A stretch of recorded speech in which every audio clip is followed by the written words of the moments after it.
Dumneavoastră le faceți pe astea? Da, Pe bune? da. Ce faine sunt. Și mici.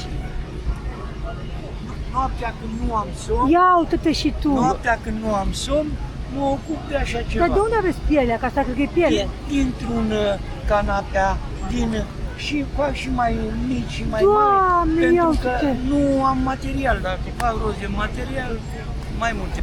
Uitați din ce găsesc și eu, rămân restul. Deci, din restul dumneavoastră faceți... Da, da. Și mi-a intrat și mie acolo la bătrânețe.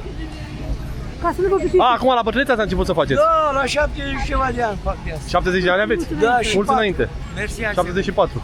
Da. Mulți înainte. Da.